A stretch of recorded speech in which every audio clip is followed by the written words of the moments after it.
All right, welcome to another episode of Real Talk with a Vulnerable Angel and friends. I am your host, the Vulnerable Angel, Dominica May. I do have one guest tonight, Sharad. Unfortunately, Mike, our other usual guest, got caught up in a work situation, so he was not able to join us. So it'll be just the two of us tonight. And we're going to do it a little bit differently today. We normally have, random questions that come up. But as I mentioned last week, I was playing around a little bit with ChatGPT, and I was kind of using it to brainstorm a little bit and trying to help me get some ideas about what to, I guess, do for, to try and build the following and that sort of thing. And it's suggested that I have like themes or topics. So the first topic of this new era of this, I decided to pick childhood experiences. And then I asked ChatGPT to generate some questions for us. So we'll be pulling up some questions that were generated by an AI. If you're against AI, sorry, that's how I'm using the thing. My dad is joining us. The viewer who's waiting, welcome. I am in from the beginning for a change. That's what I like to see. Good to see you. You are welcome to also ask questions throughout the show. I think we're going to try and keep it to maximum 2 hours. We'll see how we go with the questions. Maybe we'll wrap up sooner. I don't know how long it's going to take us to answer these AI generated questions. One word answers. That's it. No. Hopefully they'll be more detailed than that. They might take us some time to think on the questions that come in. Cool. And yeah, so when what we do, vulnerable, it needs to be vulnerable, kind of deep personal answers that we give to this as well. So I'm going to pull up the first question. Look, I came prepared this time, Sharad. I wrote the questions into so that I can pull them up on the screen. Oh, nice. So I'll first, I may as well keep this, like it's just the two of us, and it doesn't adjust our screen sizes. I may as well keep the question up on the screen for while we're answering the question. So the first question is, what is a childhood memory that shaped who you are today? That is a good question. What's a childhood memory? Do you have one off the top of your head? I guess it depends on where we define childhood. I suppose probably I kind of touched on this last week with, when I talked about my dad doing like home videos and doing video stuff with me and my siblings and my school and that sort of thing. So I think probably that had a big impact on who I am today, because ever since then, like I've experimented on and off with video stuff ever since, right? Like after I finished my regular undergraduate degree in university, I went back for a year and did a graduate diploma in media production so that I could just learn the art of filmmaking. I worked with a mentor for the entire time. I think there were a couple of units that I was supposed to take, but my mentor just created the units for me so that I could like do my own kind of thing. So like I had a screenwriting kind of thing was part of it, and just she was a screenwriter and filmmaker herself. And so she helped me kind of iterate through each version of the short film screenplay that I was shooting. And then there was a director course that I kind of did as well, or that she told me to kind of do. And then editing was like the other component that I primarily focused on. I wasn't meant to do producing. I did have somebody else who I brought on to help me with that. But he did not do a very good job for producing, so I ended up having to co-produce as well. And yeah, then she linked me up with like an undergrad filmmaking student to be my cinematographer. I think I had, maybe my brother came in to do sound. I remember somebody else came in to do sound. Anyway, I you know, it goes to show like that filmmaking kind of thing has always been part of my adulthood as well, not just my childhood. After that, I went on and you know, filmed some of my own short films that I wrote just for the fun of it. Did some music video production and stuff as well. So, and look, now I'm doing this, which is not the same kind of strict kind of video stuff. I mean, I also have technically a small business to do video production, but I don't do a lot of work with it. That's cool. I was doing it primarily just to have people pay me to film their improv shows. It's not as much effort to do that because no editing, and improvisers don't want to pay a huge amount of money to have someone film their shows. What about you? Oh boy. Whenever I think of something of shaping in terms of my childhood, I always think of something negative that turned to something positive. I don't know if I've ever mentioned, I come from a very, very privileged background. Both of my parents were medical doctors. And so like, my sister and I had everything given to us, a lot of opportunity given to us when we were younger.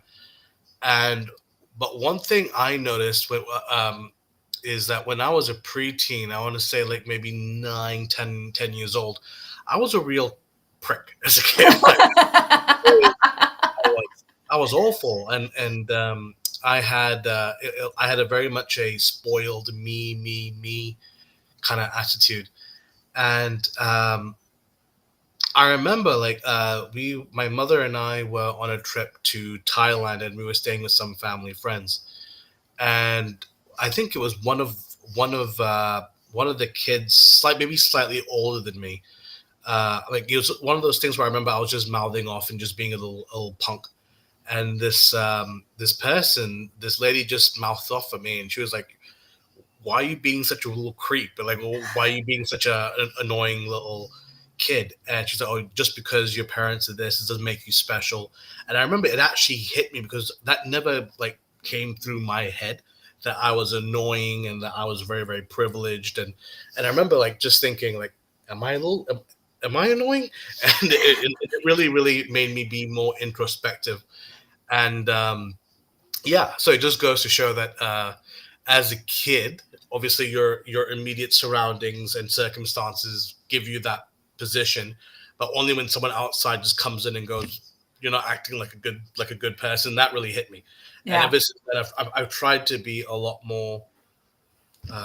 What's the term? Just a lot more humble. I was thinking thoughtful, but humble. Thoughtful. Yeah. And thoughtful too. No, you gave a more vulnerable answer than I did. Mine was not very deep. That's okay. But it does make me think of, the fact that I've had like similar kinds of experience as well. Getting teased a lot in primary school, and not having a lot of close friends. I think probably also shaped me in terms of how I want to show up better for people. Maybe not everyone, but I do try to do a little bit better, and treat people with respect, because some kids are mean and it's not nice to be on the receiving end of that. So I don't want to be that kind of person that treats other people that way. I think you hit the nail on the head though when you said kids are mean. Kids are like the most vicious people around, and I swear, clearly I was autistic as a kid, but I didn't know that I was. And so it wasn't until my adulthood that I learned, oh, that's the reason that I was, different, so, and struggled with that sort of social stuff. My dad left a comment here. So he thinks Lockie helped me with the sound because he had some sound background. This was a kid that I was in school with, in primary school with, but he was at the same age as my brother. And I think that's right. I think he probably did do the sound stuff, actually. Oh, very cool. All right. Let's move on to the next question. Next question. Prepared. How did your parents or caregivers model emotional expression for you? Can you please elaborate on the question? Emotional expression. Like, how do you discuss or how do you feel comfortable expressing emotions? Like, how did your parents kind of teach you about emotions and or not? Because maybe they didn't model it for you at all, and that happens to a lot of people, and they're like, I don't know how to express my emotions, so I'll just shut down. So what you observed from your parents in terms of how they emotionally regulated, and how did that impact you? That's my interpretation of the question.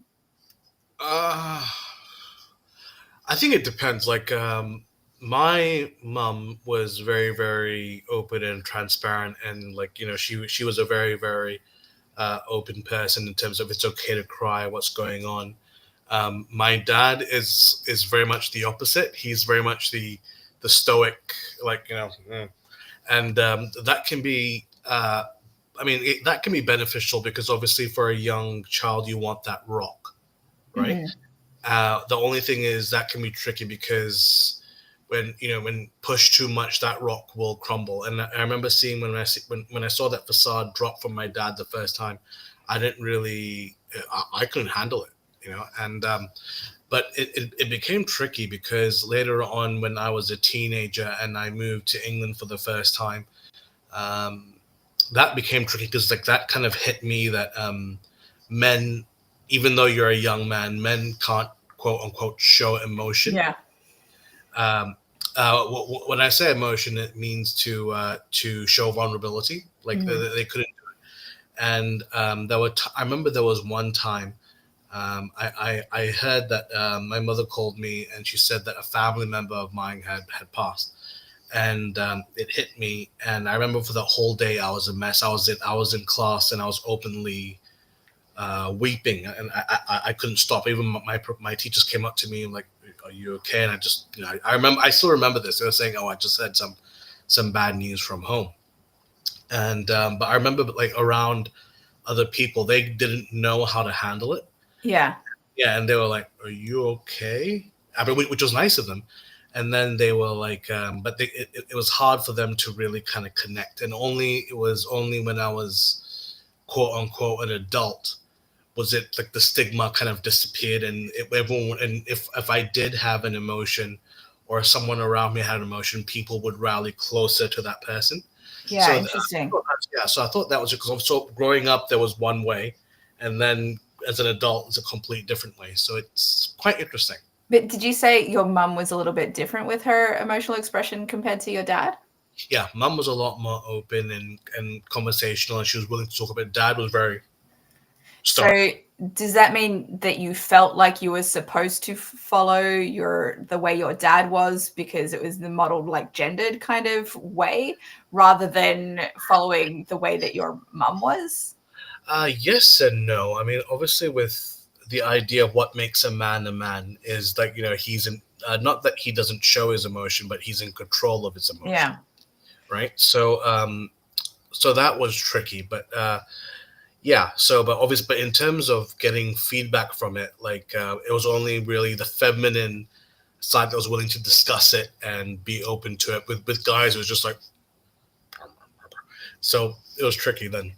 Can I also follow up and ask, do you feel like this was like a cultural thing of growing up in Malaysia, or do you feel like this was a more universal kind of experience across the globe? I'd say it wasn't just it's not just a geographical thing because when I was, despite whether I was in Malaysia, England, America, or wherever I was at the time, um, I'd say it's definitely more universal. I think, but it doesn't mean that it's all around the board. Like I Mm. remember when I was in England, there was one night I got some I got some bad news, and all the lads were all watching. We were all watching TV, and I just walked in, and a guy's like, I heard some bad news from home. I'm a bit upset. And I will never forget this. All of them were like, everyone's literally just stood up and just surrounded me, and they were like, "Are you okay?" That's And amazing. and it made me weep even more. I was like, "What is going on?" So it's tricky. So I wouldn't say it's a geographical thing. I think it's probably I think it's a generational thing. Yeah, Yeah, because that's fair. yeah, because with my dad, he's very very stoic and what have you. So I think that as each generation goes on, the discussion about mental health becomes a lot more accepted. Yeah. So Yeah. yeah, I think that plays a huge Yeah. difference. I do feel like there's a shift now compared to what it was like when we were growing up. Mhm. This clip came up in my Facebook feed today that said that the reason people like ghost is because, you know, from starting from the 80s, we were all told to never talk about sex, politics, or religion. So Mhm. people don't know how to have conflicts and they just run away from it. Right. Because those are the most like emotionally intense kinds of conversations that you can have. And I was like, Mhm. oh man, that's probably true. We were just not really taught very well to have, you know, specific, you know, conflict, you know, and Mhm. how to manage those and how to manage your emotions in those kinds of things. I did think in primary school, we did a thing called, I think it was the Six Thinking Hats. My dad might be able to comment on this. He might know more about it. It was about like wearing different, I'm pretty sure it was like different emotions to wear in different situations to kind of think out different things. But that was like in my primary school. With my parents were like the opposite gender kind of experience than what you had. So my mum was the one who was more stoic and didn't show her emotions. So That's interesting. I did not learn how to express my emotions from her. I learned it more from my dad. Um, and I think part of that might be because, especially after my parents separated, my dad was super depressed and not able to hide that. So it was like really obvious how tough things were for him. I don't know if my siblings kind of experienced things the same way, or if because I was the oldest kid and like 3 years older than my brother, he kind of leaned on me for some of the things and let me know some of the details about what he was going through. Um, and yeah, I just remember like a lot of sadness and depression from my dad. Um, but in terms of how I expressed myself, um, I guess I grew into more like my mom with being stoic for at least for a while. Um, but I don't think that was necessarily because of the way my mum was. I feel like it was more because of the way I got teased for being, you know, crying and expressing my emotions so strongly. Because, you know, as an autistic person, we tend to, I mean, at least from not all autistic people probably, but for myself, I feel like my emotions inside me are way more intense than they are for compared to non-autistic people, and so that like is a huge struggle for me to know how to kind of express it in a way that is accepted by other people as well, because a lot of people are uncomfortable with big displays of emotion. Um, this is kind of something that I've kind of been thinking about in terms of the fearful avoidant attachment that I have as well, of like overwhelming emotions and not knowing how to express them. And that's where you kind of get stuck with different tendencies and not having not knowing how to manage relationships very well. So yeah, it's so tricky. We need to do better job of helping people express their emotions in a way that's healthy. Like that's the thing. Like just to piggyback on that, you just saying healthy. I think it's very important for us to be able to cipher out our emotions conducively, because, like I was saying with my dad, and if you hold it in so much, as time goes by, situations grow, you're just going to build and build and build. And the only way, and when you do finally release your emotions, it'll be this explosion that you can't control. And 9 times out of 10, it'll be something that you can't really take back. Oh yeah, no, absolutely. But like you need to kind of manage it, and like you don't want to be in the reactive kind of sense either. Like that's your fight response, survival response, where you just immediately react into how you're like attack with your anger in a situation, because that's too much on the other end, right? So you need to find the right balance between those different extremes, and scale back, like think, process your feelings before sharing them with other people, but don't wait too long. Yeah. And yeah, it's that's definitely a tricky kind of thing, and it's something I'm trying to practice more of, but I need more. I feel like I need more encounters where I am going to be triggered to have a strong emotional response, so that I can practice that, holding back, thinking through my emotions before responding. And like I was talking about from that video that I saw on Facebook earlier today, people just avoid conflict, as much as possible. So there aren't actually a lot of times that you get to practice that sort of thing. Yeah, I mean, it's a very tricky thing. Like, when I was younger, prior to me falling ill, I remember, just for our viewers, there's a company in Malaysia called Astro that is a subsidiary of channel of TV conglomerate throughout Southeast Asia, and which I used to work at. And I remember, whenever like a lot of issues came up, a lot of the producers or my co-writers would be like, "Hey, Sharad, can you go talk to this person about this and this?" And I remember everyone's like, why is he doing it? And I remember I telling people, like, I love conflict. Like, it, not in the sense that I love to stir shit. I did. But if someone needed something done, I didn't care. Let me rephrase. It's not that I didn't care about hurting people's feelings. I didn't care about getting my message across.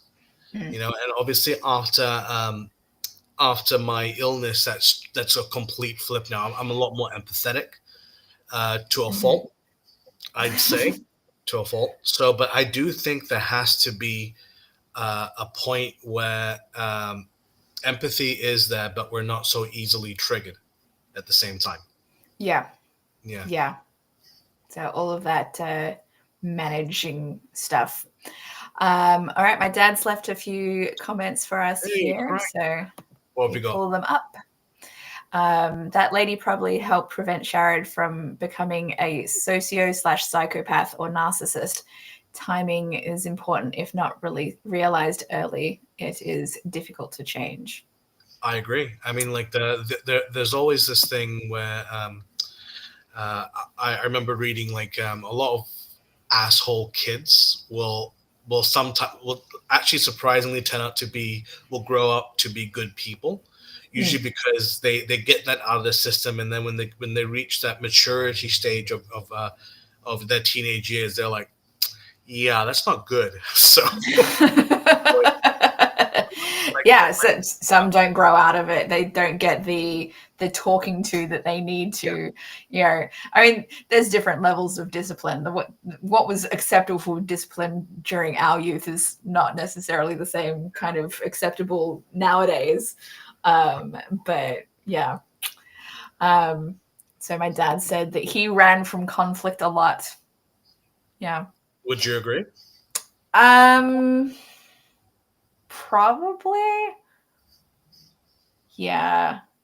not that I really know what kind of situations where he had conflicts, but yeah, from what he's shared with me, it sounds like that's the case. Would you say directly or indirectly that affected you in terms of how I manage conflicts? Yeah. Probably, yeah. I mean, it's only nowadays that I'm trying to have more, or I want to have more situations where I can practice handling my emotions during conflict better. I've definitely had a lot of situations where I've tried to avoid conflict. And the conflicts in my marriage were not handled well at all from either of us, right? It wasn't just my ex-husband being a dick. It was also like my reactions to stuff. And vice versa, probably. I probably was not. Mike's just popped in to leave. He's busy at Lucky's bar, so that's why he couldn't join us tonight. Yeah, I did say it was a work thing that got you held up, Mike. So there we go. Enjoy your tips, senor. I don't know that they tip very well at Lucky's bar. I hope so.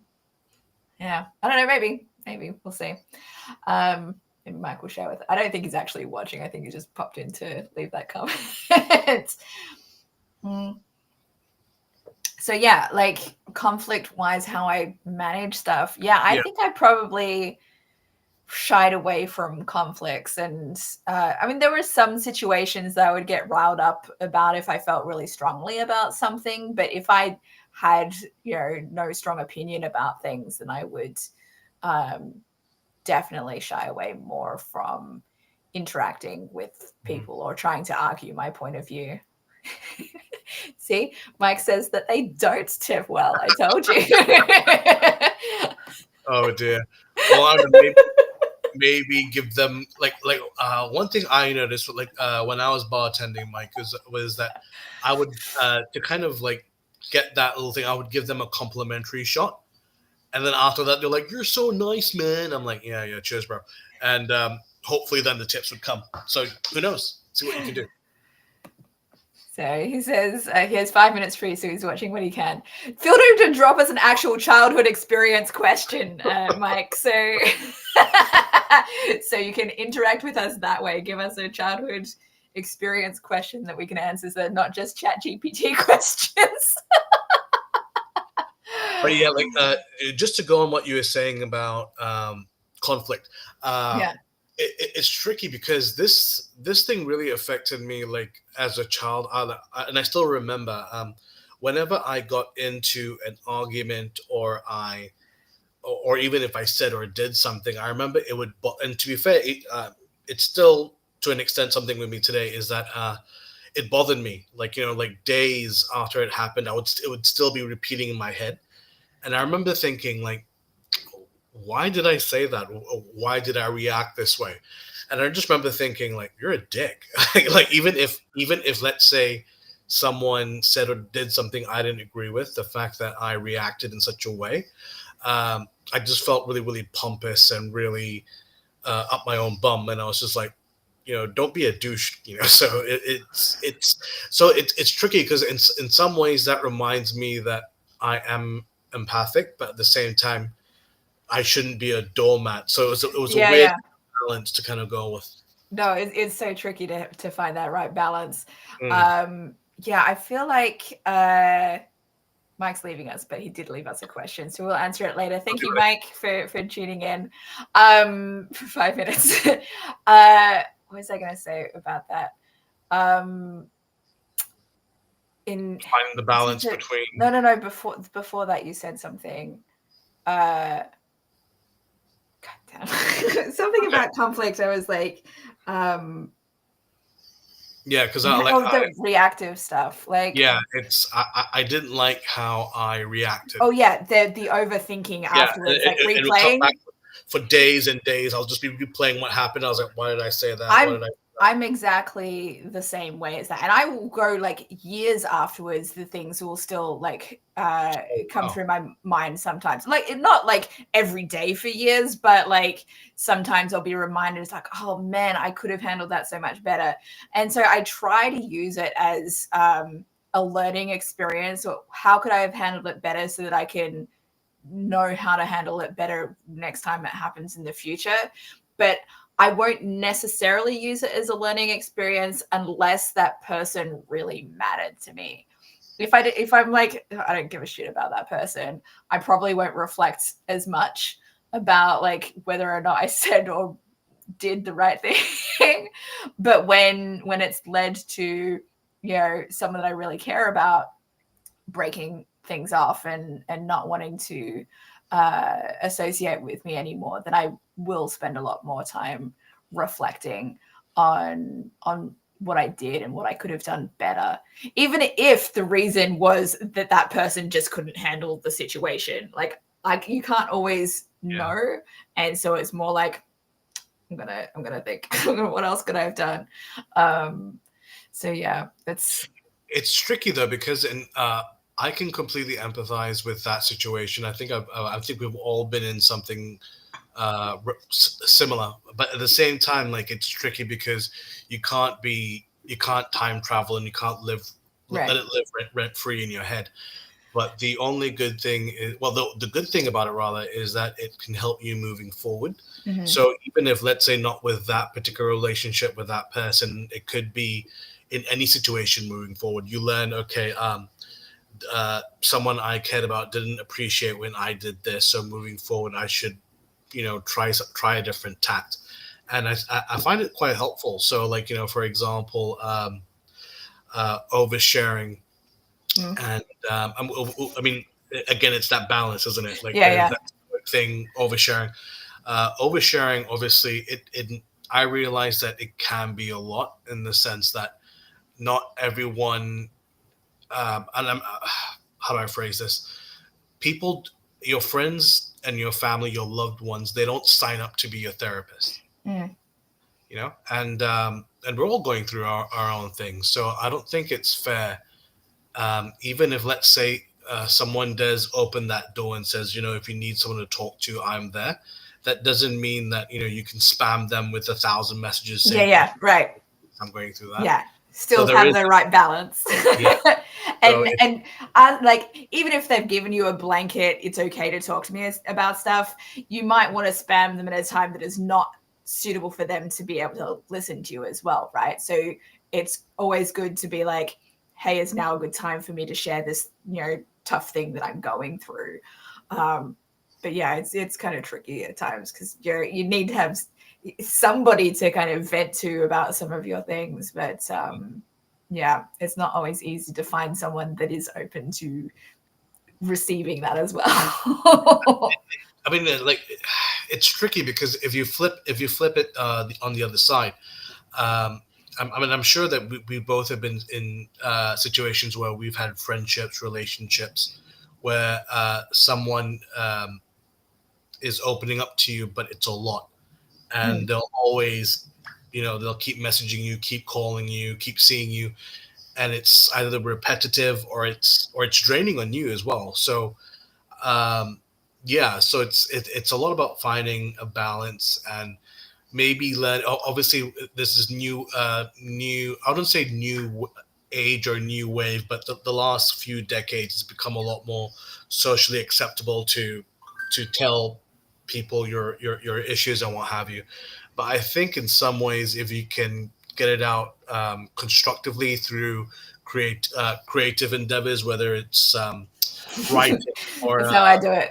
writing or painting or building or anything, any kind of creative outlet. And in some ways, that's better than any therapy you could really ask for, and it's cheaper.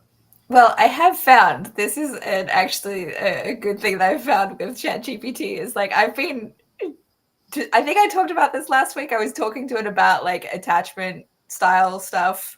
And it's actually been giving me some kind of reassurance, like, oh, I can just vent my stuff to ChatGPT, and then I'm not bothering anyone. Right. So there you go. If you don't feel comfortable. But then of course, all of those words are being used to train the AI. So it depends on whether you feel okay with it or not. It is tricky. I mean, to be fair, like I'll openly admit this too. Like I think it was a few weeks ago, I was feeling a bit low. Because like my mother passed away this time last year, and was it last year? Or the year before? I'm not sure. This time last year, I think it was. And yeah, thank you. And and it's I'll put into an AI software like, hi, these are my circumstances. I feel XYZ, and it actually will give me some decent feedback, like like try this, try that, and always notes like please note I am just an AI text bot model. Don't pick me, blah blah blah. But it gave me some, because I put into the box like what steps can I take and what have you. And it gave some decent ideas. And I remember thinking like, why not? So in some ways, it's you alleviate that pressure from someone else, and you get. Well, it also helps you kind of figure out your thoughts before you express it to another person as well. Yeah. So it can alleviate some of the stress before you to share it with other people. Mm-hmm. Yeah. Yeah, and it's good, and because it's all that text is there, everything's written out for you. You don't have to worry about your memory or misinterpreting the words. It's all A, B, C, D. So in some ways, it's good. Yeah, I think it's great. Yeah, but like I said, like you still have to be cautious, because anything you say to the AI will be used for its training and retraining and stuff. So like I was talking to ChatGPT about my memoir, for example, and it was like, feel free to share like your memoir with me, and I can give you some feedback and that sort of thing. And I was like, I do not want to share my actual text for my memoir with you, because it will, I don't want you to use it for your training. And it was like, I respect your boundaries. And I'm like, oh my God.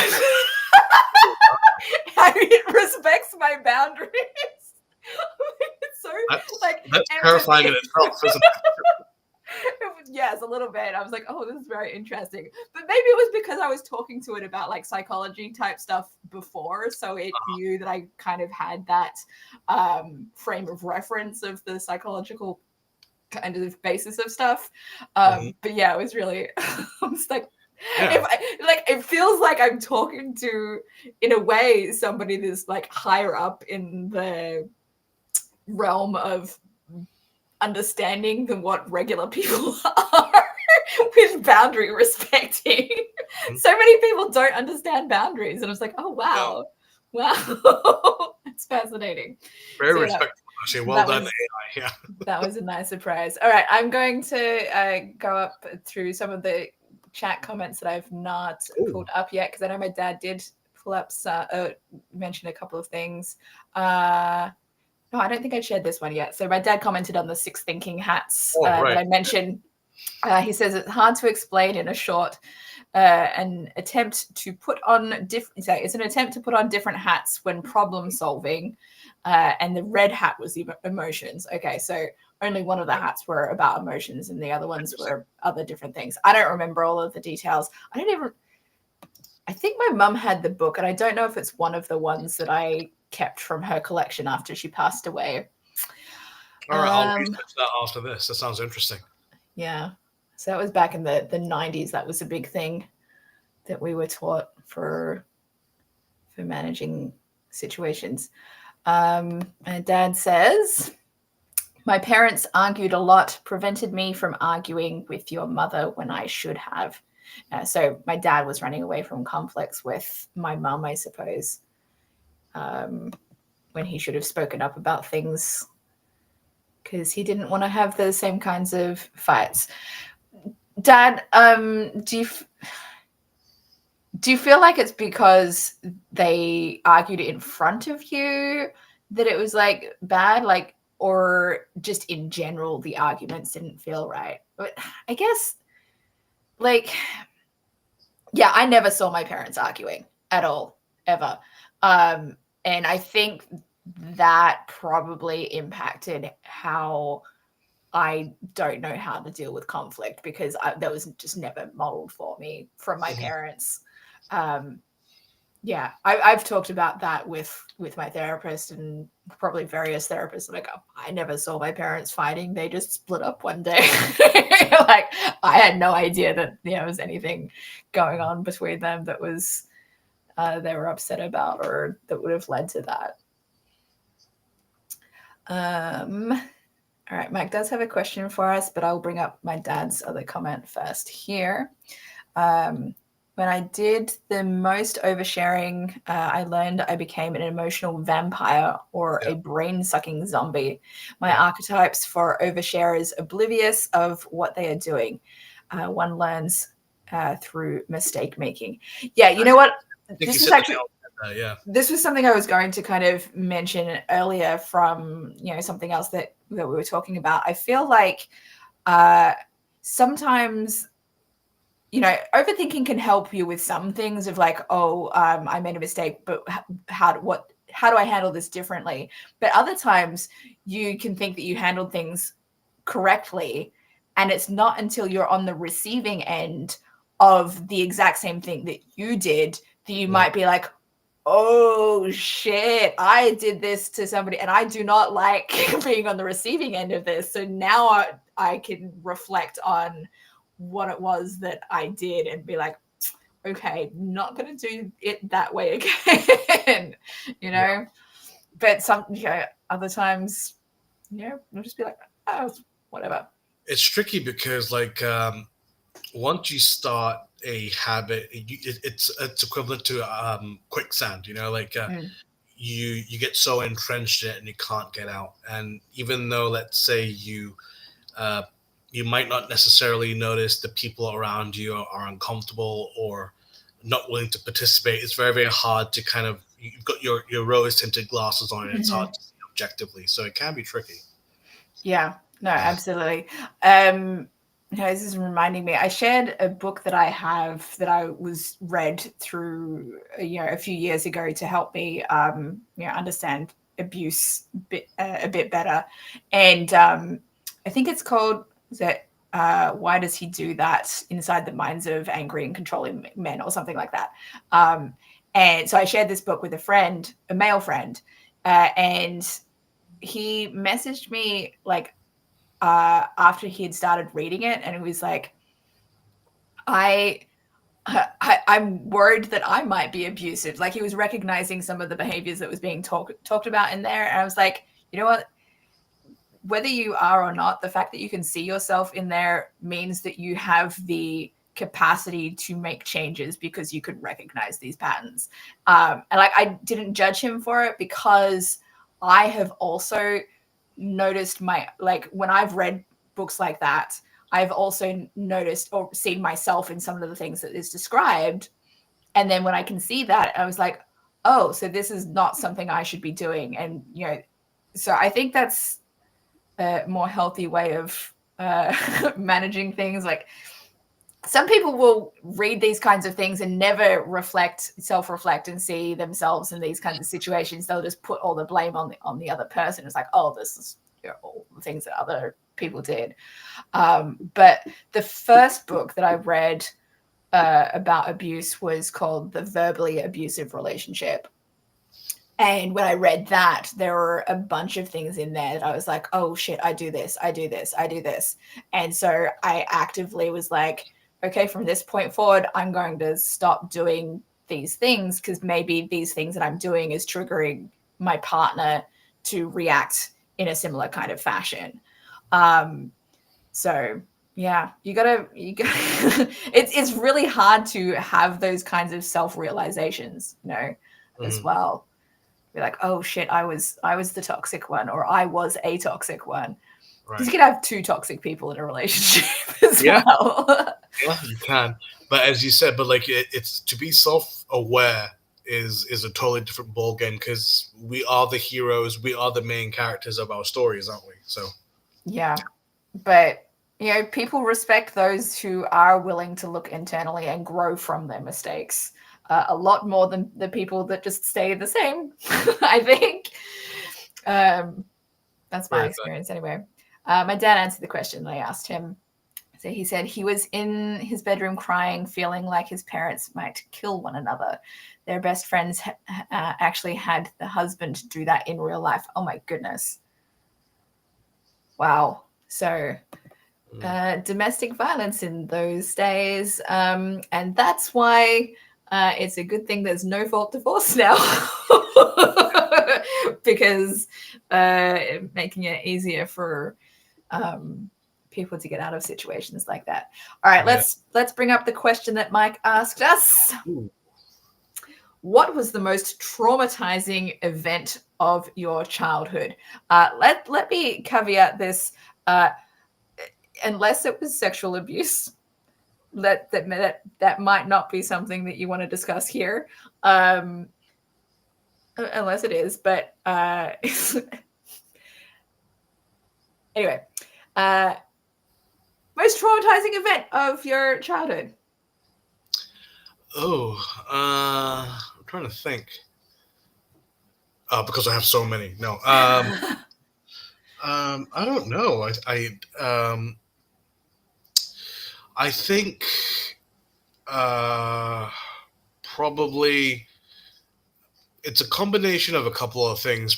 Probably the losing my grandparents when I was younger on both sides. It was that one was tricky because as a young person, the concept of death doesn't really hit you per se.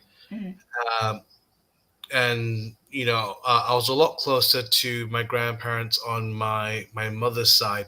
My father's side, I only knew my grandmother, and she wasn't very communicative, but she was very, very sweet.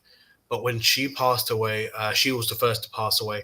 That one really hit me because I've always the idea of death never really, excuse me, the idea of death never really hit me. And so it was strange because I didn't know how to cope. And I remember at my grandmother's wake, I was a preteen, and I was just openly sobbing and crying. And I still remember people turning around and just staring at me because I was such a mess. And but in some ways, it was I'm happy that it happened because it helped me process and become a lot more aware of what happened. And later on, when as I grew up, and unfortunately, life goes on. Your older relatives get older, and they eventually pass away. Um, I was a lot more better prepared. Put it that way. So regardless of whether it was sudden or you could see it coming, it, you know what they say. You always remember your first, right? And I hate to Right. use that analogy for this, but yeah, it's just that after that first time, you're a lot more prepared after that. Yeah, I think my first relative that passed away was my great aunt Eva, who was one of my grandma's sisters, my dad's mum's sister.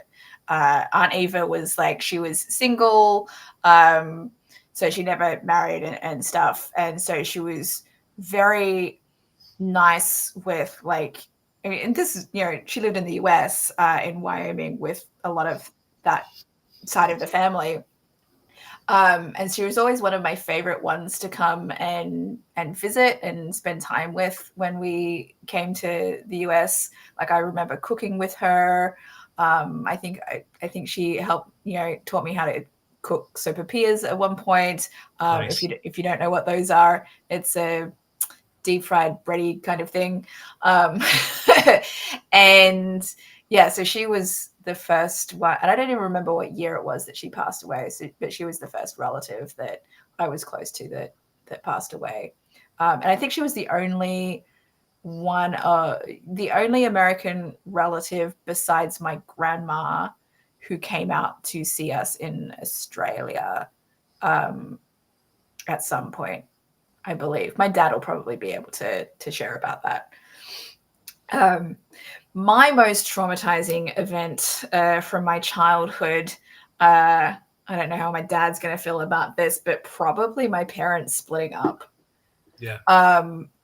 Not because the act itself or like, you know, that there was any kind of trauma of the event itself, but just the fact that they split up and the impact that it had on me and relationships in the future. And just like this idea of, I mean, first of all, you know, marriages don't last, but also then when I did get married, it was like, I am determined to make this work because I don't want to be like my parents who split up. And, you know, I wanted to have that family unit for my kids because I didn't like not growing up with both my parents in the same house.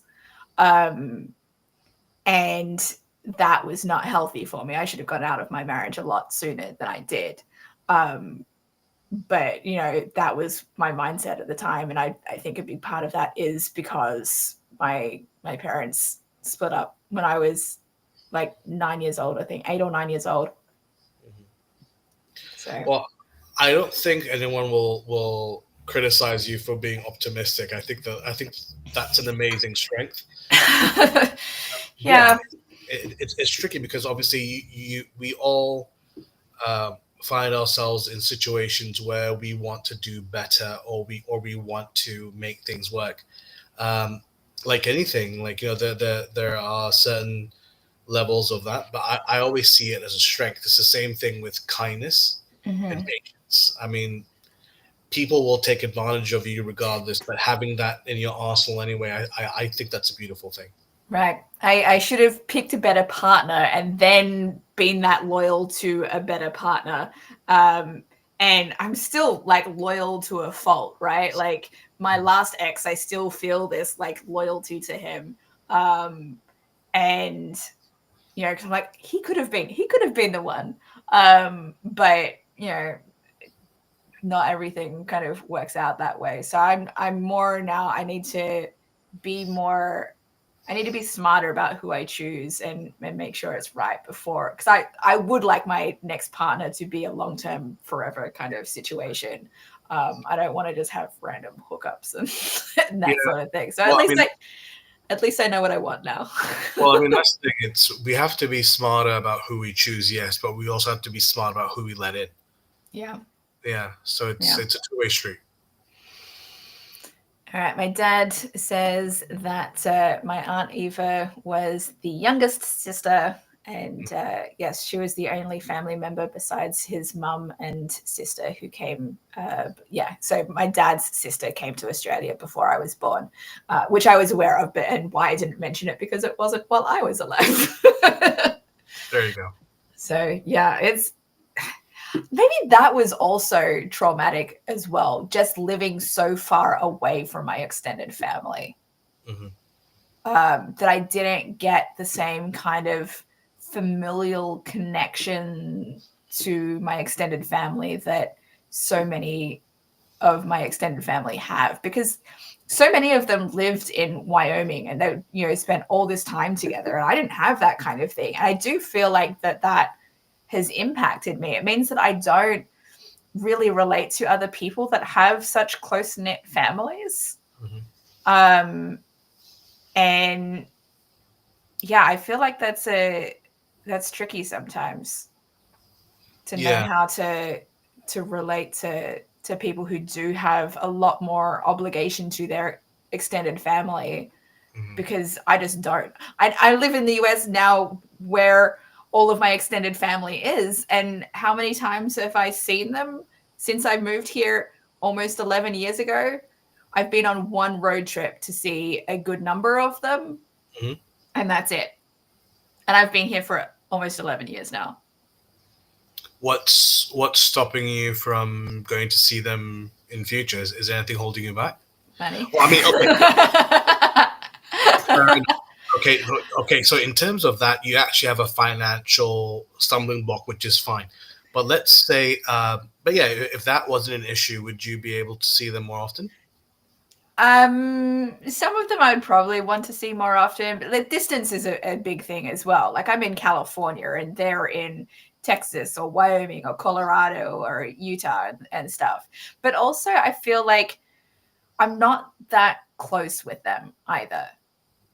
Like, so because I didn't grow up around them, I don't have as much familiarity with them. So it's more like, yeah, that makes it tricky to feel as close with them, especially if they're not like, they're also, I'm not very well connected to them online either. So I haven't like developed additional bonds through the internet. Do they have a WhatsApp group or something that can connect us? I have no idea. If they do, I've not been invited to it. Well, it's tricky because, like, as I said, as a child, and I'm not even just talking about myself. A lot of my cousins and even the younger generations, we're all little shits, aren't we? We're all like annoying and what have you. But one thing I've noticed is, and it's not just to family, but even to a lot of my school friends who I've talked to, they're all like, after graduating, everyone's suddenly become very, very cool because everyone's matured. Right, Mhm. it's the same thing with family. When usually your cousins anyway, the similar age group, you realize when you get older, all the facade of all the bullshit kind of like melts away, and you're just there with the person. And yeah, so I think growing up with it, that we act differently, but obviously as a quote unquote mature adult, because not all adults are mature, but those that have, usually they're a lot more open, and they're a lot more forgiving, and they're a lot more willing to not just communicate, but just to be there for you. Mm-hmm. So yeah, I mean, it obviously depends person to person, but that's been my case anyway. Yeah. Mm. I do have some relationship. Like one of my mum's sisters, her youngest sister, I have, you know, a better relationship with. Like I still hear from her every now and then, but not the middle sister. I mean, I assume that she's still around, but I don't like chat with her and stuff. And some of my dad's cousins, I feel like I have some connection with because they're like Facebook friends. One of them is someone I stayed with in Colorado for a bit on my road trip. And then there's another one that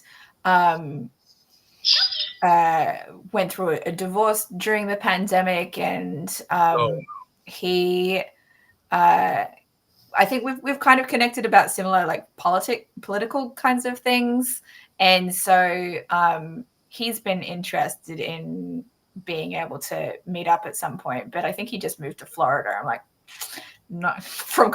If he was still in Colorado, I would have been open to it. But Florida, no, I can't. I can't go to Florida. I'm sorry, it's a red state. For financial reasons or for other reasons? No, because it's a red state now. Like it's really solidly like I do not like the politics of Florida, so I can't go. There's so many states that are like that now. I was like, I can't. I might have done previously. Like I've been to I visited Louisiana, for example, and New Orleans was amazing. But I don't know that I would even go back there now because of political reasons.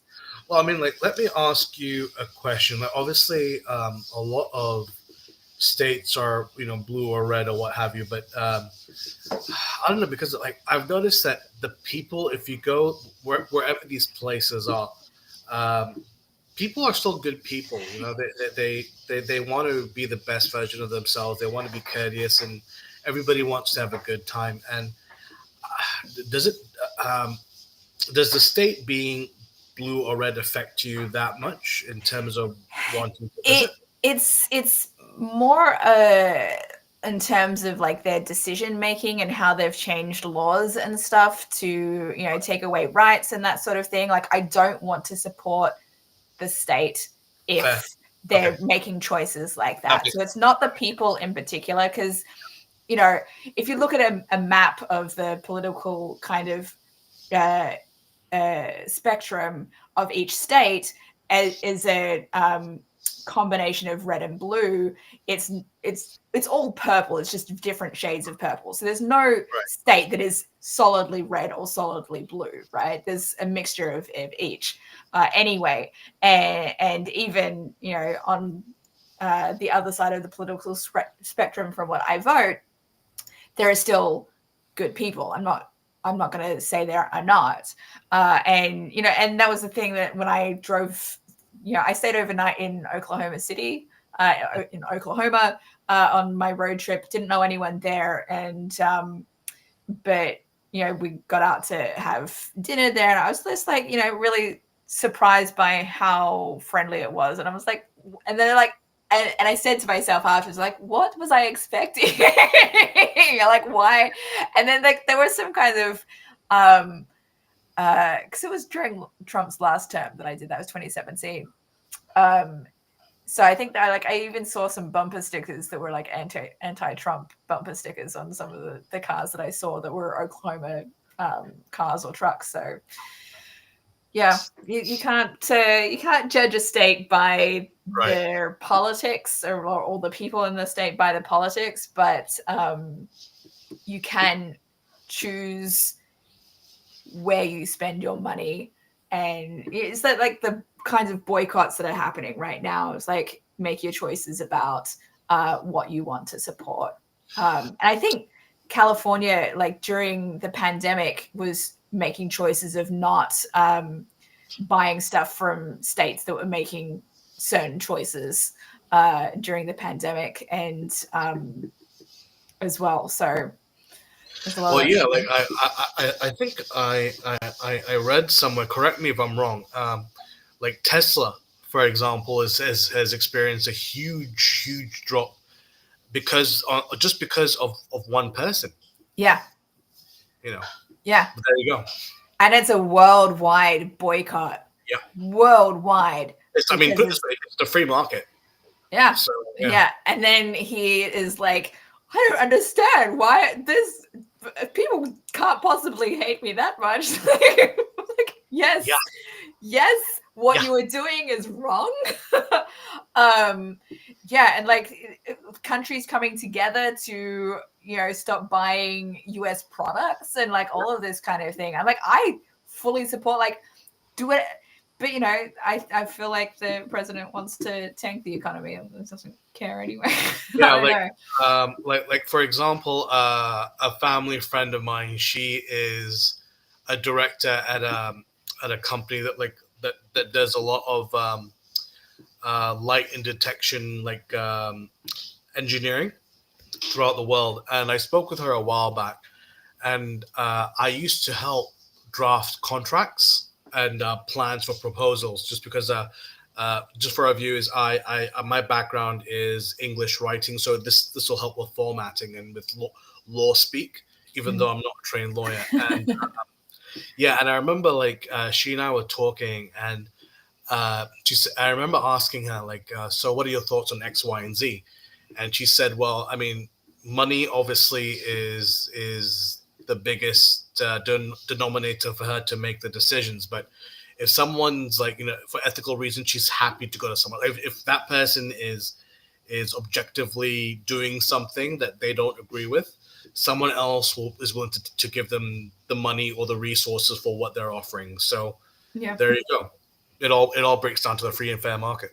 You know, you play stupid games, win stupid prizes. Right. I don't eat beef in part for ethical reasons, because cows are one of the top producers of methane in the world. And so that's one of my reasons for choosing not to eat beef. But also I realized that beef makes me bloated. So that's it. That's a whole other thing as well.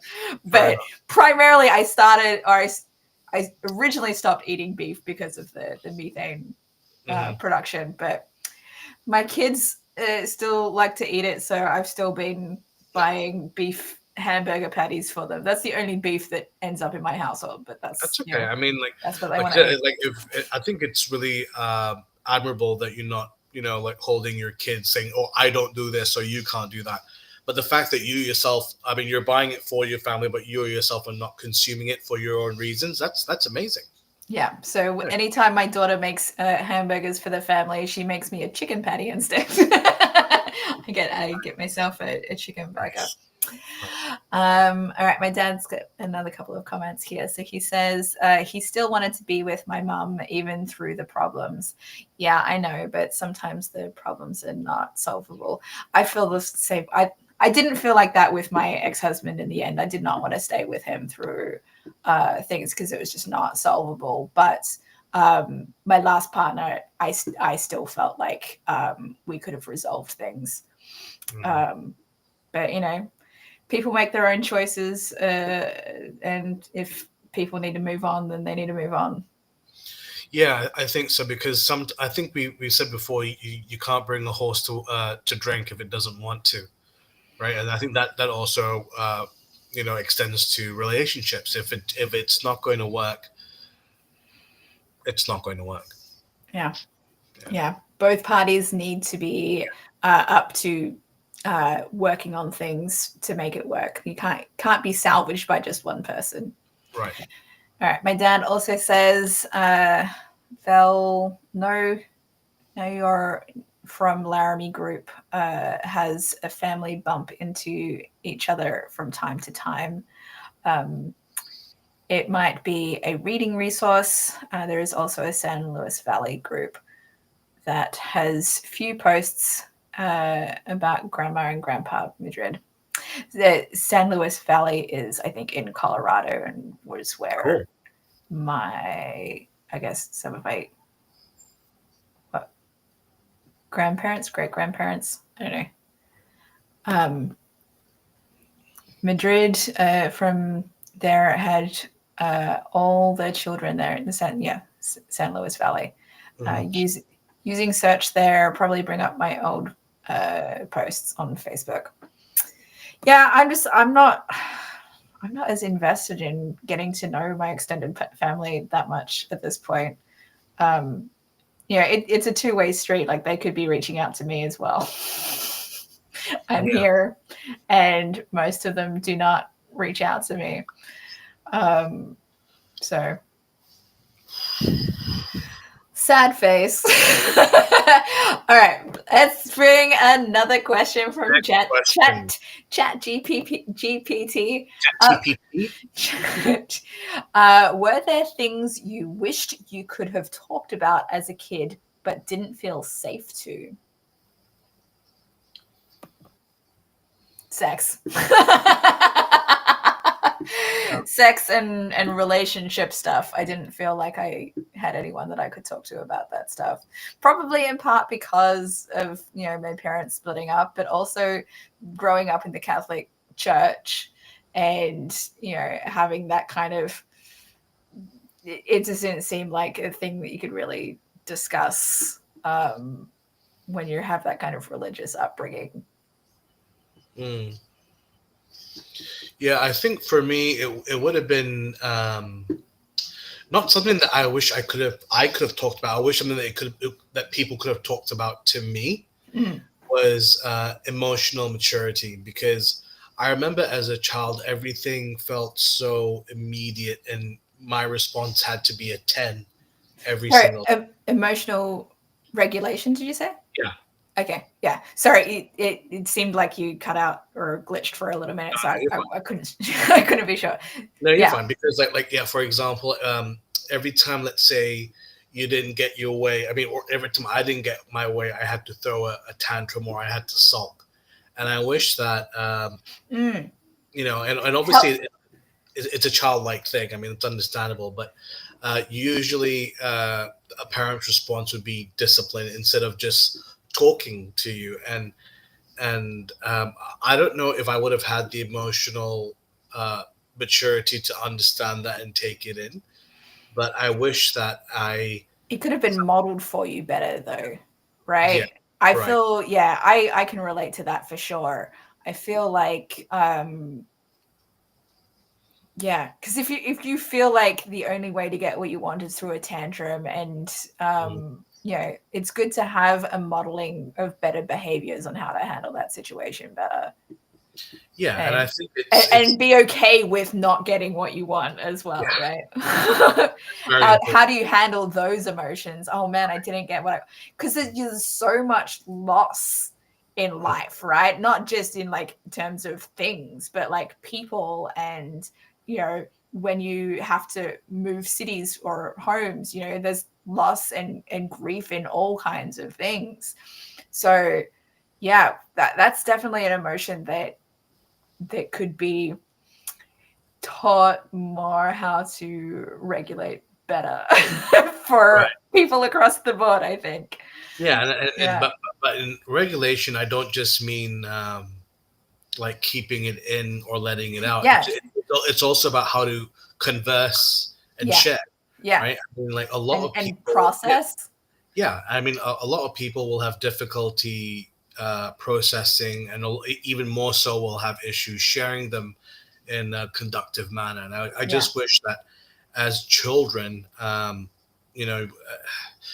to say that we need an X, Y, and Z in terms of how to process things, but maybe someone like, or people sit down going, it's okay, what's going on, I hear you, let's see how you can process this. Yeah. And, it's okay that you feel this way. It doesn't mean that there's necessarily anything that we can do to fix it right now, but it is okay to feel what you feel. Because there's so much messaging. I feel like it's like you have to repress your emotions. It's not, why are you feeling like that for this? That seems to be over the top for whatever you just experienced. But for the kid, who maybe has never had this kind of experience in their life, it is like, really overwhelming sometimes. Yeah. Right. And obviously, like, I mean, from my experience anyway, especially if you're a man or a boy, the idea that, sharing emotions is a sign of weakness. And that's terrifying, because for a fact that with any kind of emotion, you store it long enough and long enough and long enough, you're just going to explode to a point where it could cause real life damage, and you could really say or do something that you can't take back. Yeah, no, absolutely. So I think my dad's response here is in relation to my not reaching out to my family and my family not reaching out. So he said, I understand those most likely to reach out are already your friends. Yep. Yeah. But even the ones that I was close to before, like I have a cousin in Virginia that I have, contacted and hung out with a few times when I've been out that way. I didn't get in touch with her last time I was in the area. We're probably still Facebook friends if she's on Facebook, but they don't show up in my feed. Like the algorithm is so, it's just like I don't see very many people who are actually posting in my feed. So I'm like, I have no idea like who is even still on my friends list at this point, right? Right. Yeah, I mean, it's tricky because obviously as we get older, life goes on. We all have our own things to do. But just to kind of go back, like when my mum passed away, it was very, very sudden. No one was expecting it. And, my sister was overseas at the time. It was just my father and I. And neither of us were capable of handling her arrangements. And thankfully, mum's side of the family stood up. A lot of the relatives, her cousins, stood up, and they said, "Guys, don't worry about anything. We'll handle everything. We might ask you for certain bits of information. We'll keep you in the loop." And and in terms of family, that was just that kind of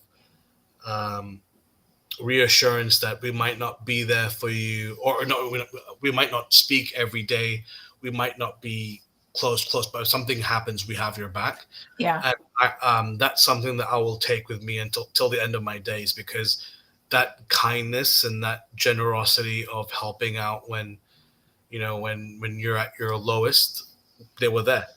So I'll never forget. No, that's great. I didn't have that extent of support when my mum passed away. I was the person who had to handle so much of her affairs. Like she had some friends who helped out with, bits and pieces of things, probably with the funeral. But for the most part, like all of the admin stuff was left up to me pretty much. which is a lot for a 21-year-old, right? Like I was 21 going through all of that. Yeah. And parental loss at the best of times, even if they're old, is still challenging. So yeah, it was not easy. Okay, my dad's left another couple of comments here. Let's see. What's Frank? These are the types of things schools should have in curriculum, except teachers are not the right resource to do the teaching. Yeah. Well, I mean, my kids actually went to a school that it's not taught like curriculum wise, but it's kind of emphasized as part of, through, they have socio-emotional learning as part of the school process in general. And so I did feel like that was a way of them to at least develop more empathy than they might have otherwise. But yeah, it could still be improved on considerably. Yeah, there's not as much practical day-to-day stuff that you really need to be learning for the future. You shouldn't just be learning math, science, English, humanities, whatever. Yeah, like that's the thing. Like now that I mean, it's not just because I'm a teacher now, but it's something that I've realized as well. I wish we had a lot more practical things that we learned in school. For example, I do remember that we had a semester of bookkeeping of that we actually had to learn, which was quite interesting. Yeah. But even little things more practical things. I would love to. I wish as a 16-year-old we were taught how to change a car tire, that we were taught how to. Yeah, like little things like. I feel like that's something that you see in American movies, that they teach that sort of thing, like shop class or whatever. Yeah, but that seems to be a distinctly American thing, at least in movies. And I don't know that that's something that they do anymore these days, because I don't think that's something that my kids have had to do in high school. I think it depends, because when I was in the US, one of my close friends, a guy named Daniel, he was very, very, very hands-on. He was a very, very gifted carpenter and mechanic, engineer, whatever. Like he was the kind of guy that if something was wrong with his car, he himself could fix it.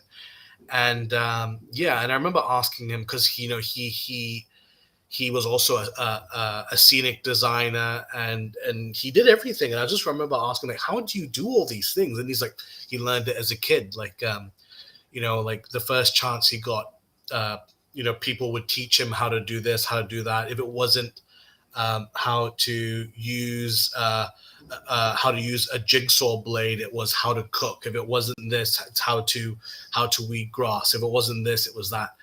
And I wish, I mean, like, as an adult, I was just like a sponge trying to take as much of information from him I could.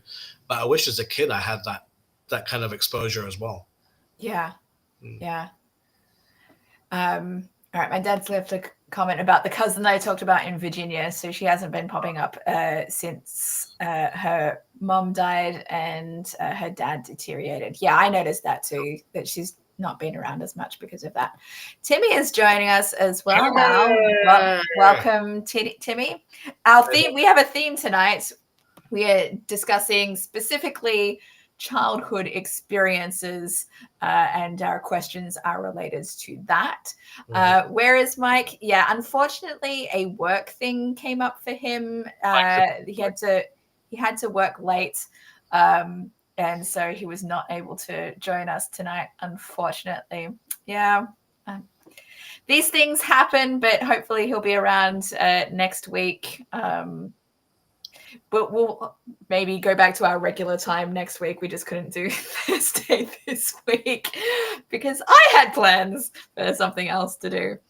So, Timmy, if you have any specific questions related to childhood experiences that you would like to ask us, feel free to drop us a question related to that in the chat, and I will bring up our next question written by ChatGPT. I did it better that time. There you go. How do you think your childhood experiences affect the way you handle relationships now?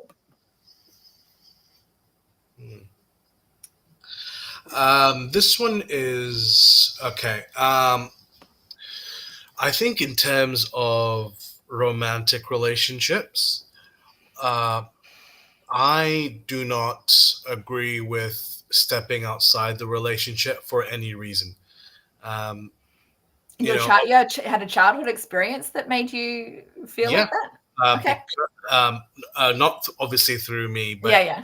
um, watching other people, what have you.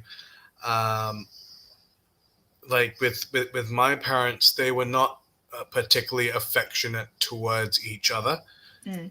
and I remember as a child, I was in my dad's room, and I don't know where he was at the time, and I remember he had a text message come through, and I was just like, obviously as a kid, you're like, I want to see what that was, and I read the message, and it was from an unlisted number, and it was very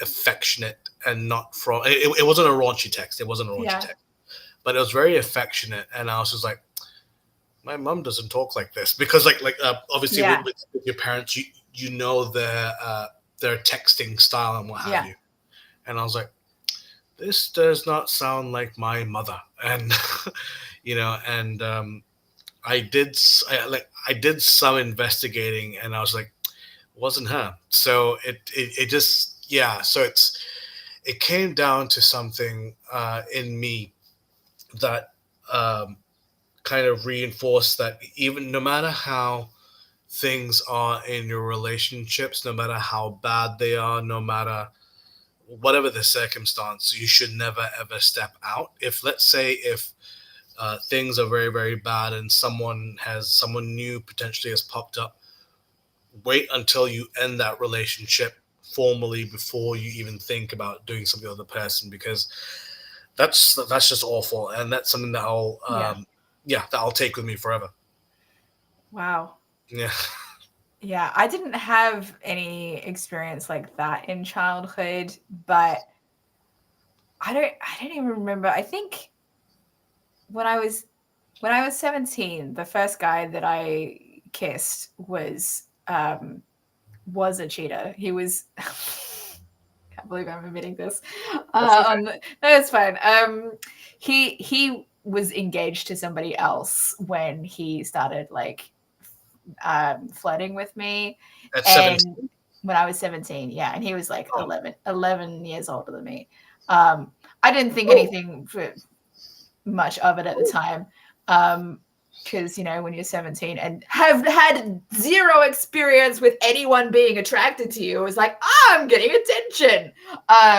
But it definitely shaped my shall we say, opinion of men. So I kind of and this is one of the reasons why I was open to polyamory, because it's like, well, I just had this idea that I guess men are just cheaters, and so I would rather know about it than not, if it's going to happen. Like, I would just rather know. And yeah, so that was what shaped my kinds of feelings. But I would never, despite the fact that I had a polyamorous marriage, I don't think I would have cheated if we'd chosen to stay monogamous. And now that I don't want to have polyamory, and I do, and like, I want monogamy, I can't imagine that I would step out. Like, I do feel very loyal to a relationship if I'm with the right person, and if I'm not with the right person, then I'm gonna end it at this point. Like, I'm not gonna stick with somebody who isn't right for me.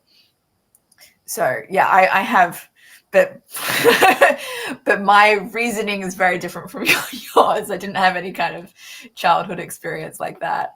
Yeah, and I think because, and as well, when we're younger, when we're teenagers in our 20s, um, we're still figuring things out, aren't we? And I think we think we can handle the emotional turbulence that comes with it.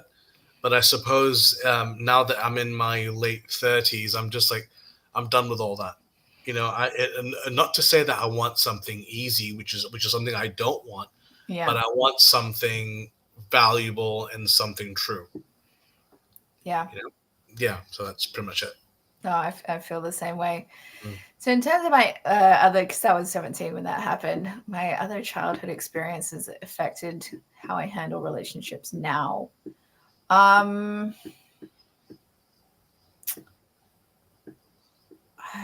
What else have I guess I still want to have that,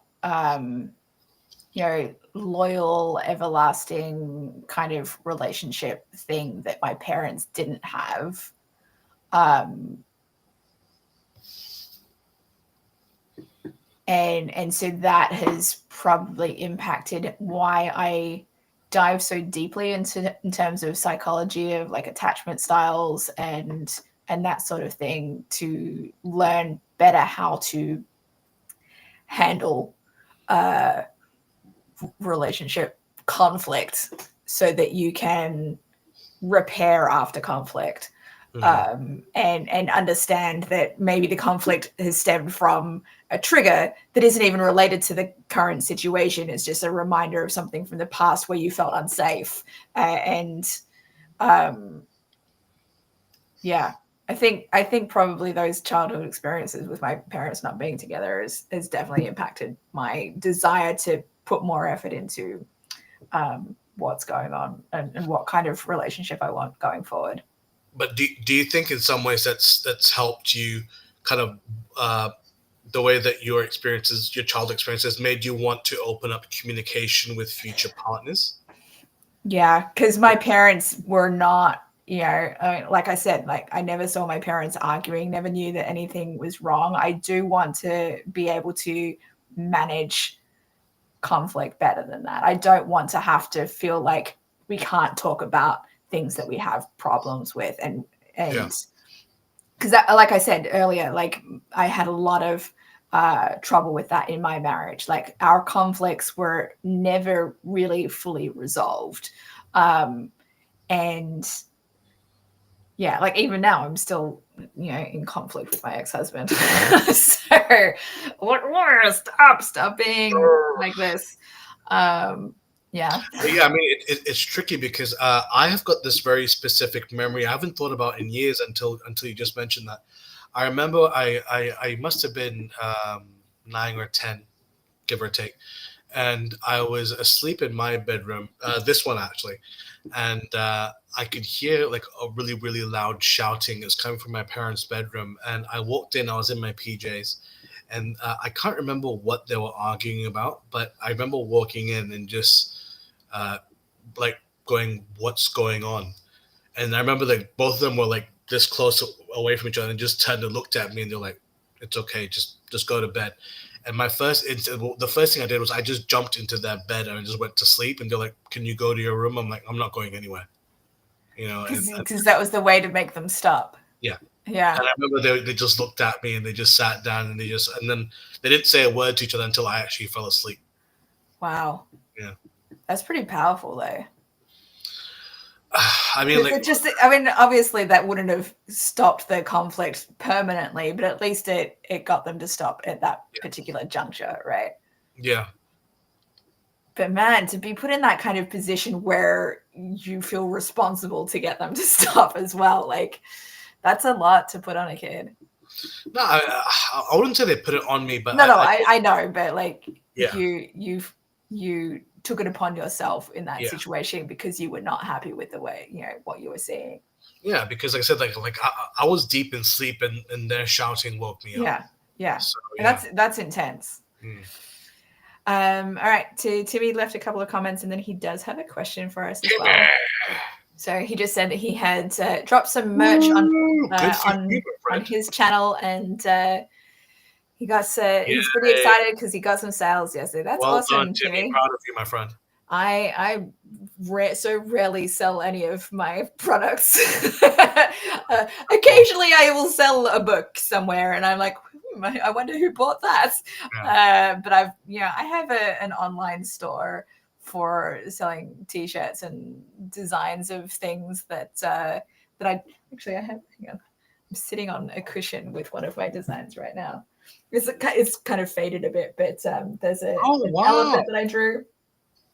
That's awesome. That's so cool. Yes, and it says, You're such so I have an like improv kid. It's it was for my improv business. That one is my video production stuff, but I have an online store for things that I drew related to improv as well, that goes through that business. But it's been a while since actually, did I ever sell anything to any of my friends? I don't know, but it's still available.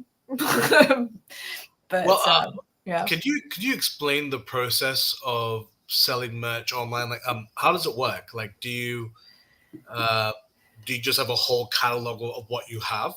There are different like stores that you can like sign up with, and if you have like designs, then you can just submit them and they will have like an online store for your different designs. You can choose what you want to have it printed on, because they have the products and then they will do the printing for you, and they'll handle all of the shipping and payments and all of that, and then they'll just pay you your portion of the profits.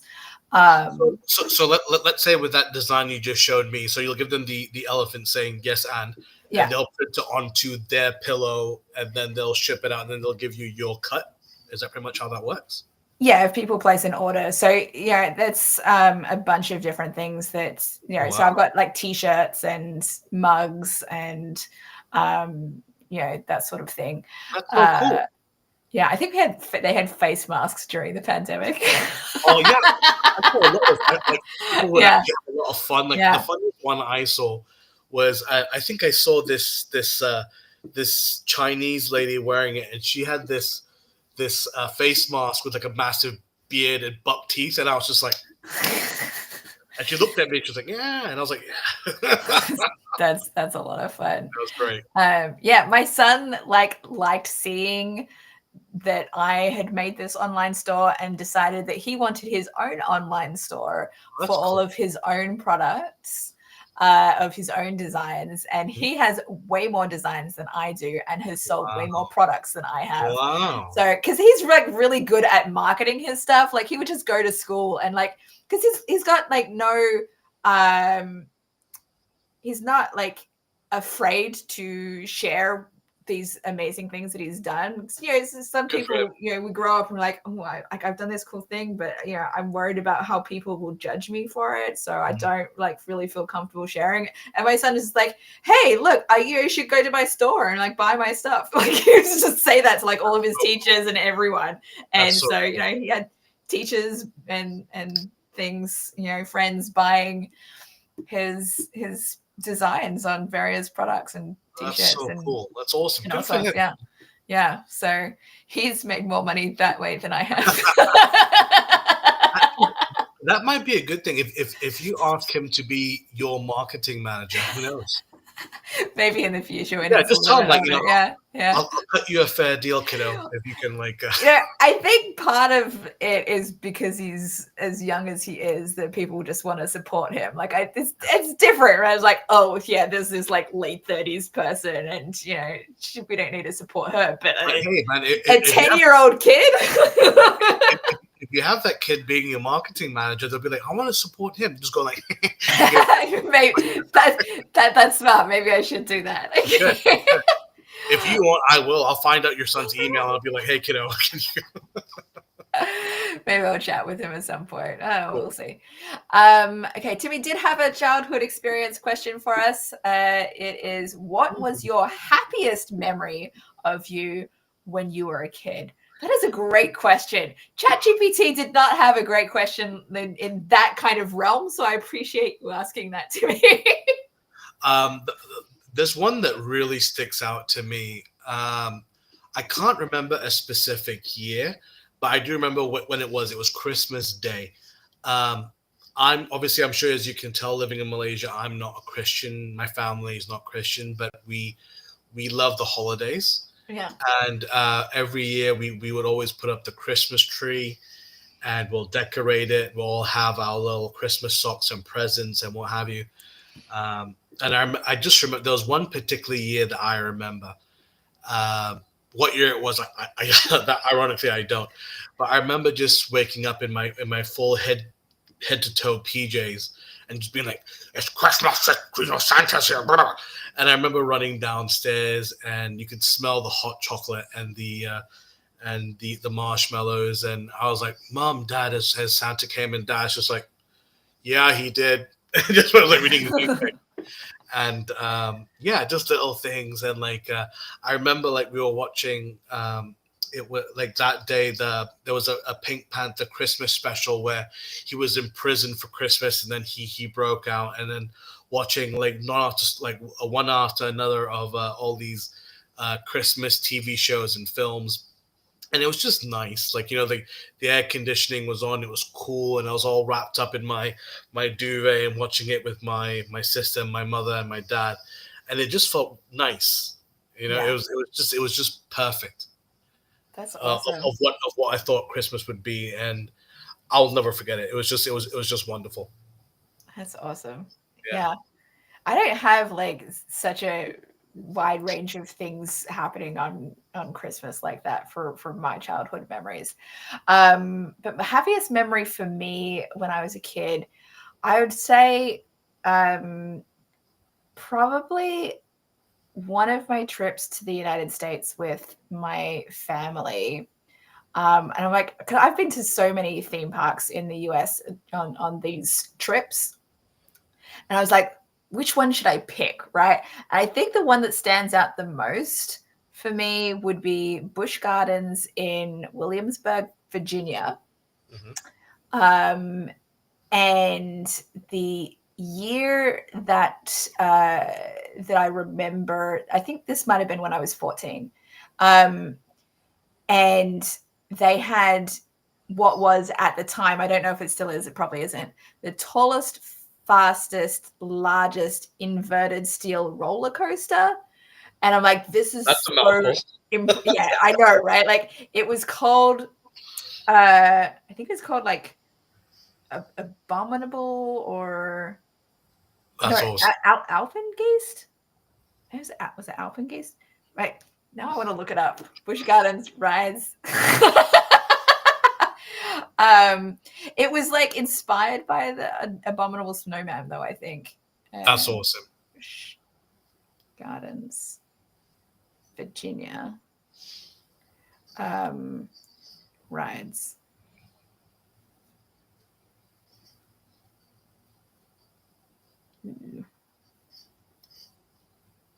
Roller coasters.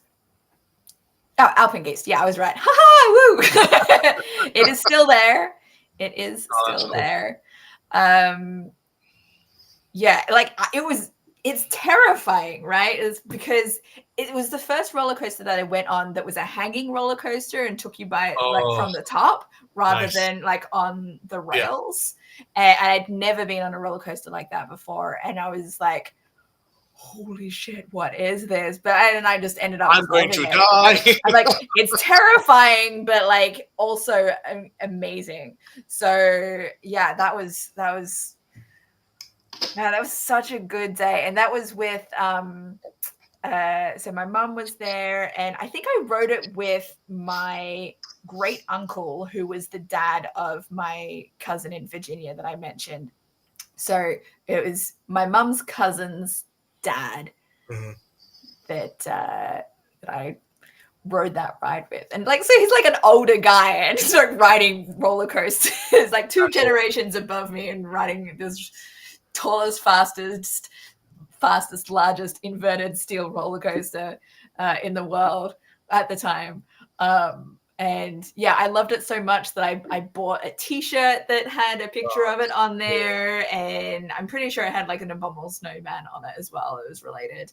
I was like, this is amazing. I was like, And so, I love roller coasters now, partly as a result of that.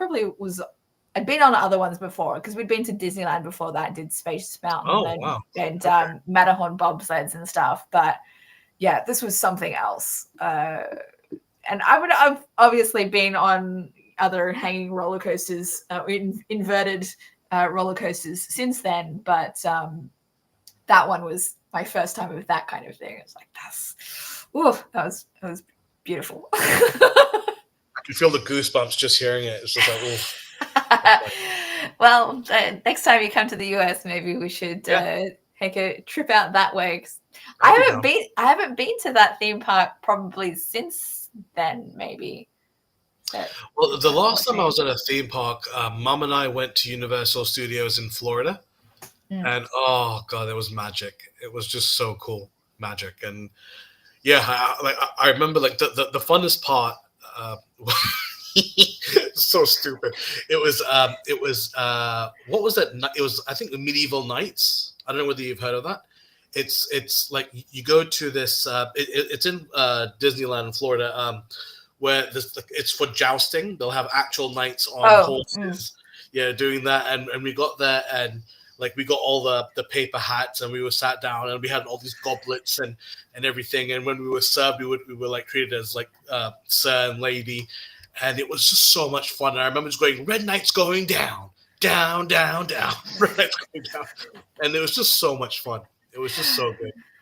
Theme parks are great family experiences. We always went to theme parks every time we came to the US, but we didn't always go to the same ones. Like my first two family trips to the US, we went to Disneyland. But the third one, my mum let me help decide what we did. And I was like, we have to go to Disney World in Orlando, Florida. It needs to be the bigger Disney park. Like, it needs to be that one. And like, as a result, I think this was part of why one of my lifetime goals was to visit every single Disney park in the entire world. And I did accomplish that goal until they opened one in Shanghai.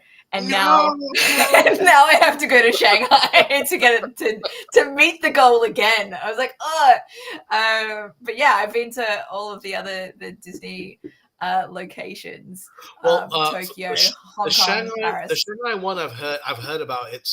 Everyone was saying it's very ambitious. It's almost as impressive as the Parisian one, from what I've heard. Oh wow, okay. Oh. So, well, regardless, I need to visit at some point to reach that goal again.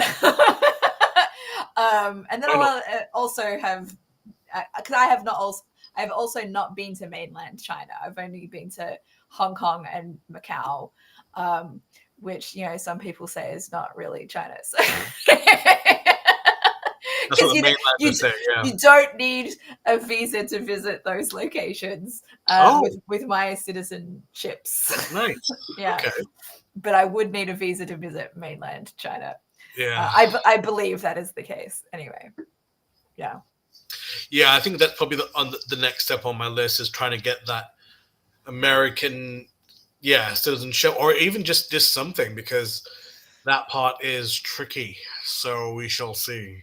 I don't know if I can convince, like I said, a naive American woman to marry me. We shall see. So. You probably shouldn't be going around talking about it on a public live stream if that's what your plan is. Whatever happens.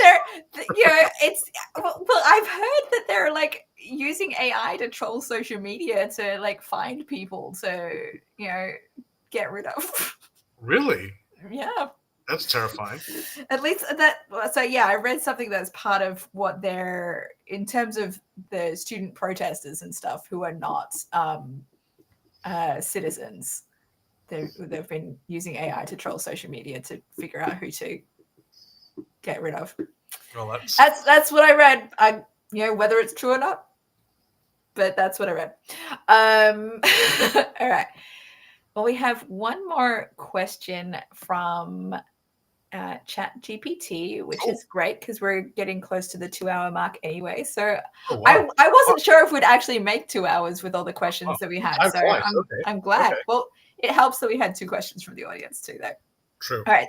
So final question from ChatGPT is, what's something you learned as a child that you later realized wasn't true? Oh, that's a very good question.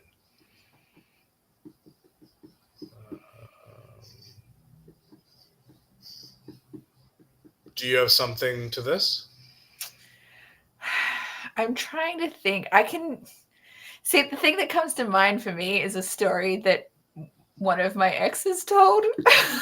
But it's not my story, so I can't share it.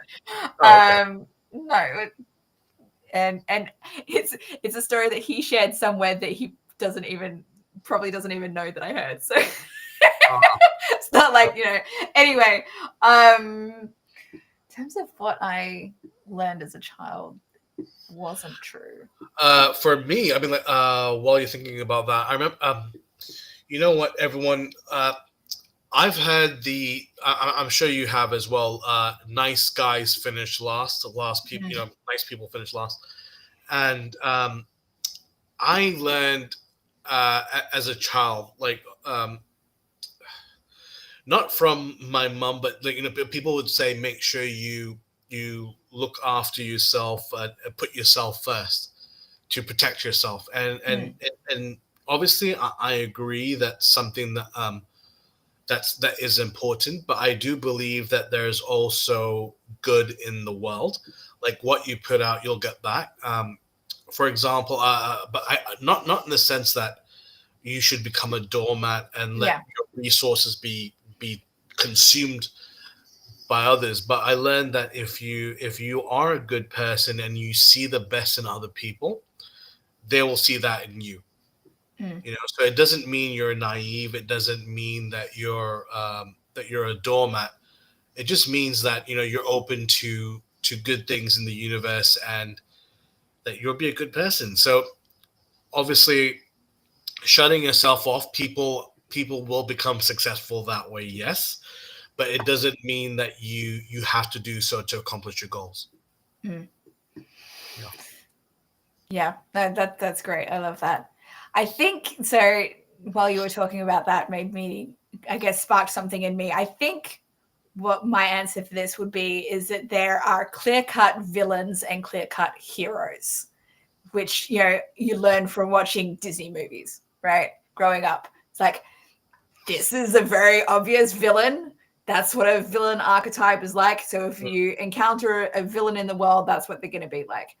Same with heroes, all the villains right? have a twirly mustache, right? All you can tell by the facial hair. Yeah. Whereas the world is much more gray than that. Like, people have, good qualities and bad qualities in different amounts, and it's so much harder to recognize those villains or evildoers. That's why, for example, I'm thinking about how a lot of people will, defend a rapist because he doesn't seem like that kind of guy, right? That would do that because he's so nice and loving on the surface, and how he treats other people. He doesn't seem like he would be like that because he's not a monster, right? He doesn't have that kind of archetype look of someone who would do like that. Outward appearance. Yeah. And so I think that's where it can kind of be damaging to have that kind of archetype look for a villain. Is it makes it harder to believe when somebody is accusing somebody of a crime who doesn't look or meet that kind of villain characteristics. And probably likewise for heroes. Like, there are probably people that don't look like heroes, or might be like, shaggy or whatever, or scruffy and don't dress up and that sort of thing. You might go, oh, that's probably not a good person, but actually they are. They just, happen to not have the right kind of look, right? So yeah, I would say that's the something I learned as a child that I realized is not true, is villains and heroes are not so obvious by their That's really interesting. Like, when I was in when I was in Savannah, I actually wrote was I in Savannah or was I in Hull? I'm not sure. Well, when I was in college, I wrote a paper about Superman and his real life, like how he affected the world. And one thing I liked in my research, I mean, like to be fair, just to inform everyone, like I'm a massive Superman fan. As a child, you know how everyone has that hero growing up. Batman, Spider-Man, Superman was mine, and he's always been that way. And one thing I like about Superman is that people say, "Oh, he's not as interesting as Batman because he doesn't change. He's very cookie cutter. He's the Boy Scout, and he has all these abilities, and it's not interesting. It's not fair." But that actually makes me like him more because he he is your definition of good. He doesn't compromise, and the fact that he has all these abilities and you see him struggle. Because let's say like there's been shows in live action and animation where he tells either a confidant or even a villain that you don't want to make him angry because every time he's in a fight he has to control himself, so that you have the control and you see him struggle with it. And even though people see him as this godlike figure, he himself struggles with that. And that was just like, wow, that's amazing. And so that kind of thing that I learned over time is that you have this archetype of someone you think is perfect, but and cookie cutter and boring, but in fact when you look through every little microscopic detail, you see all these things that bind it together to make it unique in its own way. And in some ways it's more impressive than anything imaginable. So that's something that I learned. Yeah, that's interesting. Yeah, I have not really thought about Superman in that kind of depth before. So Not yeah, yet. it's interesting. Like I said before today, for sure. My dad's returned, so he said, but he had a visitor and missed some, and so the current question that we answered was the Santa Claus was the previous answer. I think it was You me talking about Christmas. Yeah. And he comments on my past thing. We tend to believe stereotypes, something good writers use against viewers or readers in plot twists. Yeah. Well, I mean, that's the thing, because one thing I learned when I was beginning to write was to subvert expectations. Whenever I mean, it goes back all the way to your childhood. Like whenever you're watching Scooby-Doo cartoons, you're like, who's the guy behind the mask? I'm like, who do you think it is, bro? Yeah, like it becomes pretty obvious. And so when you can subvert expectations, it's an amazing kind of feeling. And not every story you write has to have that M. Night Shyamalan twist, because sometimes walking into it, okay, where's the twist? Come on, chip chop, and that in itself can ruin the whole story. So it's give and take a little bit here and there. Yeah, for sure. All right, well, that's all the questions that we had, and we are just about approaching that 2-hour mark. So I think we'll wrap it up there for tonight. I'm amazed that we did pretty well with staying on theme. I do have a couple of other. I think I've got like 3 other themes that I already asked ChatGPT to give me questions for. So we'll probably move on to those next, and then what I might do is put up a poll on my community page on YouTube so that people can vote for what theme they want to see next in our stream, and hopefully people will vote. We'll see. Share the link to that community poll. It will. I guess I probably could from some social media maybe. But if people are subscribed, hopefully it'll show up in their feeds and stuff if they're looking through stuff, because I do see like community posts when I scroll through my YouTube feed. So it shows up in the same places that like videos and shorts and stuff show up on your main YouTube page if you just go to the homepage, or go to my channel and click on the community tab and it'll show up there. So you just hang out and all of that. If you have watched this stream after the fact, feel free to drop us some questions that you want us to answer in a future stream. Even if it's not on theme for a future stream, we still love to have audience questions to respond to. Yeah.